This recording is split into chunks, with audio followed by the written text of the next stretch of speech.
welcome to Story Radio, the podcast for readers, writers and lovers of short stories. Today we're going to be listening to The Bowl, written and read by Miki Lentin. The Bowl. Rob had 5 rules for a decent Saturday night out at South Dublin's Dundrum Bowl, the scene of many tragedies. Win at pool, get digits, snog and get served. And importantly, you had to stay on his wavelength. These evenings were unpredictable, but they were an escape from drinking sherry from the bottle while sitting on the wall by the Texaco garage with suicidal J.O., or smoking joints in the back of Deco's car while he pulled handbrake turns on the gravel of the church car park, waiting for Father Doyle to ring his bell at them feckin' lads in the car. This particular Saturday, Rob was wearing his latest purchase, a copper tan trench coat that reached his ankles and hung like a canvas tent over his squat body. Steel toe-cap Doc Martens stuck out from his feet like swollen tubes of licorice. His hair was slicked back with fudge hair gel, and he kept 2 curls dangling like slinkies over his forehead, which he frequently blew up onto his head after he'd sucked them dry. A pair of jet black jeans clung to his rugby-sized thighs and plump arse, which he tried to conceal by stretching his jumper down over it every few minutes. The 43. We'd waited many an hour in our teenage lives for the 43, a single-decker bus with worn cushioned seats that smoked with guff. Another rule. We had to get the right bus at the right time, otherwise we'd be late, and there'd be less time at the bowl, and less time to score. 43, I shouted, as we turned the corner from Rob's street onto the main road. We legged it, coming to a breathless stop as the bus sped past into the smog. Fuck, Rob shouted, his breath smoking in the cold night air. It's already 8:15. Another rule. Rule number 7. Don't be late. Broken. Not a good start. How much do you have? He asked, as we continued towards the bus stop. 10, I said. 10? Is that all? Not enough to get a taxi then, he said, jabbing me in the shoulder. I'll get cash, I said, rubbing where he thumped my arm. I'll get cash, Rob sneered. Come on, let's walk. My sources tell me that Aisling O'Reilly's going to be there. Rob set off, pounding the pavement, his oily hair shining like freshly laid tarmac under the street lights, his coat flapping like a flag in the wind against the backs of his legs. I followed, always 2 steps behind, feeling stiff in my denim jacket, jeans and Converse boots, a cool sweat misting my forehead. Bounding onto the fetid 43, Rob sat next to an elderly woman with a few shopping bags next to her. I stood. Always the charmer, and to make space, Rob helped the woman move her bags. She thanked him, but he spent the rest of the journey smirking, making faces and nodding his head towards me, as if the whole situation was hysterical. I didn't find it particularly funny. She was just an old woman with some shopping bags, but for some reason I joined in, making eye contact with him, pretending to laugh, giggling at nothing. Looking out of the bus window as we passed the psychiatric hospital in Dundrum, I wondered why I endured these nights with Rob. A tempestuous bastard, his father was the kind of dad that had a go at Rob in front of his friends, the kind of dad that played more with his dogs than his son, the kind of dad that showed me how to pour a pint while telling me that I was doing it a lot better than his son, the kind of dad that left Rob duty-free packets of M&Ms on the doorstep of his mum's house from business trips. Maybe I felt sorry for him, I don't know, but there was a mystery about him that intrigued me, and as I also didn't have anything better to do on these Saturday nights, I willingly tagged along, wondering if this night would be any different to all the other nights at the bowl. Did you like her? Rob asked as we stepped down from the bus. What? I asked. I saw you. Yeah, she looked like your mum, I sniggered. Rob pulled down his jumper and stomped across the car park towards a flashing neon bowling ball that was attached to the side of the warehouse-like building. The bowl. How are you? Rob nodded to the bouncers. Any ID, lads? One of them, wearing a high-vis jacket, asked. We took out our fake IDs, which the bouncer examined with a torch, turning them over and feeling the plastic with his chubby fingers. Anything on you? He asked. Negative, Rob said. The two bouncers glanced at each other, bemused. No, I followed. Here you, negative boy. Quick search. The bouncer beckoned Rob's arms up and stretched his hands around the inside of his trench coat. Soon the bouncer was covered in the cloth of Rob's coat before he emerged a few seconds later, stood up and smoothed his hair as the blood returned to his face. OK, no messin' lads, he said, letting us pass.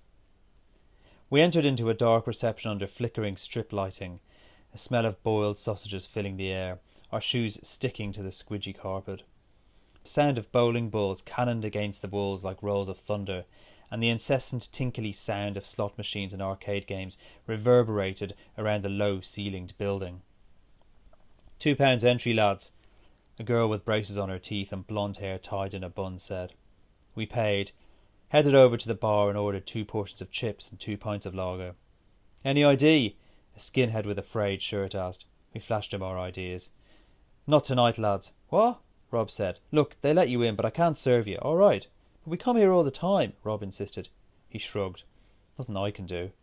Another rule broken. Rob sat at the front of the cafe that overlooked the pool tables, still wearing his trench coat, as if he was holding court. I looked at him, his head moving from side to side, surveying his domain as he dunked his crinkly fries into blobs of ketchup and threw them into his mouth. Sliding down a plastic chair, I slurped my drink and shook the ice around the hollow cup. We didn't talk. Rob theorised that this was the most important part of the evening. If we got it wrong, we'd be stuck with the wrong girls, or even worse, no girls at all. It was all in the waiting, he said. We had to wait, watch, and see who was playing at which table, and then, at just the right moment, make our move. Shall we? Rob asked. Yeah, I'll get the cues, I said. Game of pool, I said to the barman. How many? He asked. 2. Table 4, 250. I sensed Rob's eyes on me and turned to meet his gaze. Which table? He mouthed. I held up 4 fingers. He strutted over to the bar, eyeballing me. Not 4, you dipshit. We need 5, or even better, 7. What? They're not here. They are. On 6. Come on. Beyond the slot machines, I spotted Aisling O'Reilly and a friend giggling as she bent over a pool table, took aim with her cue and fired the white ball towards a colour. We got 2 cues, balls and a square of blue chalk.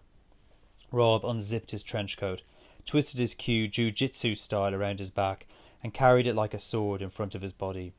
He pulled his jumper down and walked towards table 7. He was ready. I'll break, I said. No, you won't. I'll do it. Rob walked around the table smiling broadly, and just before he broke, he paused and stretched back his shoulders, looking over at Aisling and her friend. They didn't look up.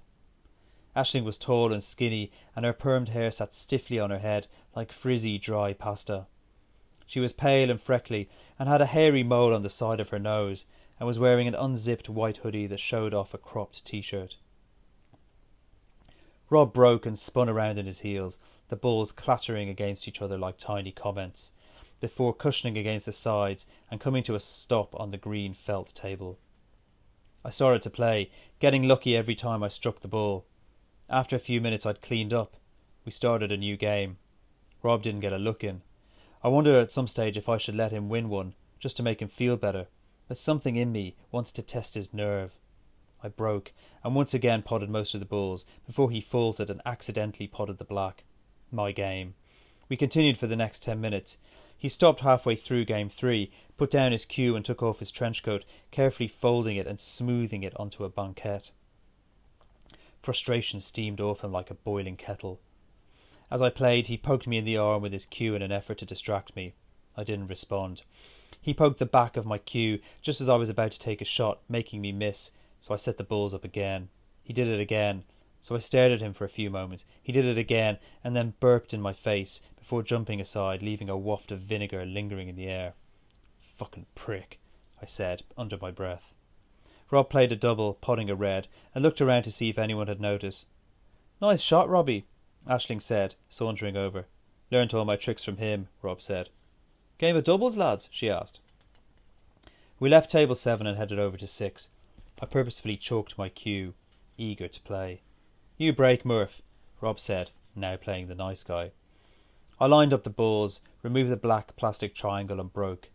The cue ball lightly lifted off the table before accelerating its speed, careering onto the spots and stripes. I stood, admiring my break, and watched as the bulls came to a stop. "Your go," Rob said to Aisling. "Here, Aoife, you go." "I'm rubbish," she said. Aoife stepped up and potted 2 stripes in quick succession, pivoting in her dirty Adidas trainers and high-fiving Aisling after each shot. She had a widow's peak and dark hair that swept down over her black denim jacket, and dark red lipstick that made her lips shine against her white powdered face and black eyeliner, giving her an intriguing goth look. "Where did you learn to play?" I asked. "Holiday," she said. "Where?" "Oh, San Diego," she said with an American accent. "Oh, I'm half American, you know," said Rob, listening in. Aoife ignored him.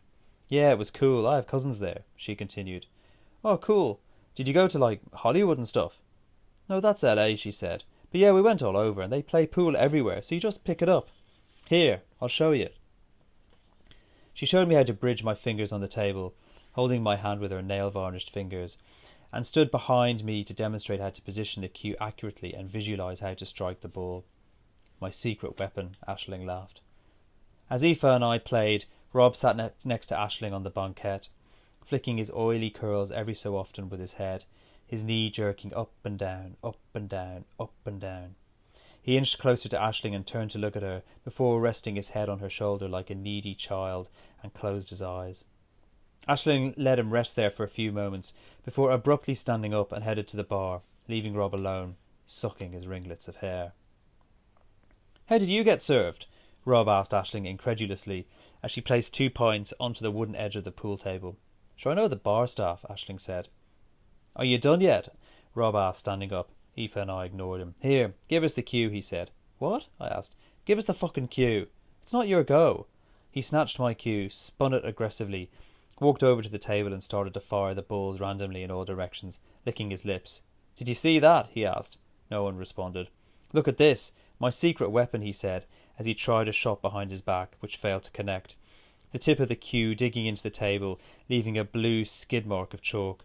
We all laughed. Rob continued, belting the balls against the padded cushions like thoughts rebounding inside the cell of his crazed mind. "Rob, get off, will you? It's not your go," Aoife implored. "Did you see that?" he continued as he potted the white ball, took it out of the pocket and replaced it on the table, arranged the balls and broke again. Drips of sweat covered his forehead, his hair now shower wet, his chest heaving. "Jesus, Rob, will you stop?" Aisling shouted. "This is fucking brilliant," he said, his eyes now wide open with amazement, as he ripped the threads of his jumper while pulling it down further over his legs. "Rob, will you?" I went over and put my arm on his shoulder and neck. "Fuck off." He brushed my arm out of the way, and spinning his cue around his back, he caught one of the plastic pint glasses, knocking it onto the table, letting the frothy lager slowly sink into the felt, leaving a mossy, puddly mess. "Come on, Murph, let's go," he beckoned to me. "I'm not leaving," I said, moving my eyes towards Aoife. "Well, I'm not staying in this place. See you later." Aisling, Aoife and I stood still as Rob downed the other pint, unfolded and lubricated himself into his trench coat. He rolled his head from side to side until his neck clicked, felt into an inside pocket and took out one of his Call Me cards that he'd recently had printed at his local stationer's, and passed it to Aisling using both hands. He hesitated, looked at the 3 of us, sweat dribbling down the side of his stubble, and marched towards the exit. "Jesus," I said. "See ya," and ran after him. "Night, lads," the bouncer said in unison as we left the bowl into drizzle and walked towards the bus stop, our shoes squelching on the pavement. "Did you see that? She was all over me," Rob started up. "What?" I asked. "Suppose you like Aoife then?" "Yeah, she's interesting," I said. "She's interesting," he repeated mockingly. I shook my head. This is how it always ended with Rob, in disappointment and accusation. But his self-destruction somehow made me feel alive, as if I was playing the role of co-star in a performance that he played out every time we went to the bowl. But watching his tragedy play out suited me, as I knew that next time I'd meet Aoife, she'd remember me, the normal friend, the one who tried to tame Rob, the interesting one. I froze at the bus stop waiting for the last 43. 2 girls walked up and started talking to us. I moved away, uninterested. Rob shared a cigarette with one of them, before she slowly disappeared inside his trench coat that he wrapped around her. The other one left them to it, as I slowly began to walk home. That was The Bowl, written and read by Miki Lentin and produced by Martin Nathan. Thank you for listening, and don't forget to subscribe. Goodbye.